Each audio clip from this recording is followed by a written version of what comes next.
मकर संक्रांतीपूर्वी 2.25 कोटी महिलांच्या खात्यात डिसेंबर आणि जानेवारी महिन्याचे एकत्र पैसे मिळतील अशी माहिती सूत्रांनी दिली। दोन्ही महिन्यांचे एकत्रित 3,000 रुपये जमा करण्याचे नियोजन सुरू आहे। यासाठी महिला आणि बालविकास विभागाने 6,700 कोटींच्या निधीची मागणी वित्त विभागाकडे केली आहे।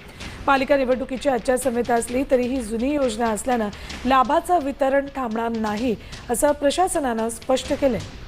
जवळपास आतापर्यंत 1,60,00,000 महिलांना त्यांच्या खात्यावर 3,000 इतका डीबीटी त्या ठिकाणी उपलब्ध करून दिलेला आहे।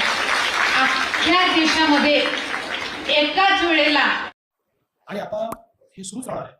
आणि काँग्रेस आणि आमची विरोधक पहिल्या दिवशीपासून आमच्या लाडक्या बहिणीचा विरोध करतायत।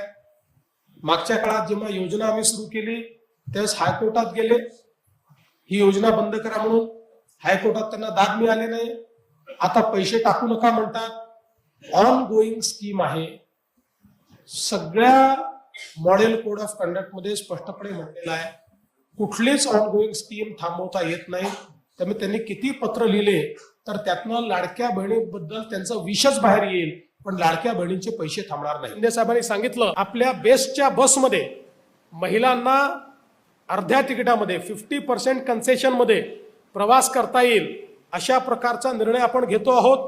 आणि त्यासोबत या मुंबईतल्या ज्या आमच्या लाडक्या बहिणी आहेत या लाडक्या बहिणींना महानगरपालिकेच्या माध्यमातून मागच्या काळामध्ये आपण काही प्रशिक्षण दिलं आहे, काही त्यांना घरकामाकरता शिलाई मशीन्स असतील, वेगवेगळ्या इक्विपमेंट दिले आहेत।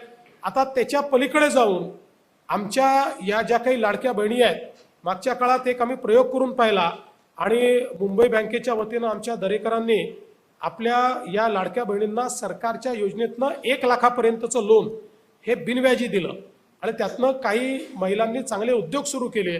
आता आम्ही असं ठरवलेलं आहे की महानगरपालिकेच्या माध्यमातून मुंबईच्या सगळ्या लाडक्या बहिणींना 5 लाखापर्यंत बिनव्याजी कर्ज आम्ही उपलब्ध करून देणार आहोत। त्यामुळे त्यांना आपला रोजगार उभा करता येईल आणि स्वयंरोजगारातून समृद्धीकडे किंवा लाडक्या बहिणीकडनं लखपती दिदीकडे अशा प्रकारचा जो त्यांचा प्रवास आहे तो प्रवास आपण या ठिकाणी करणार आहोत।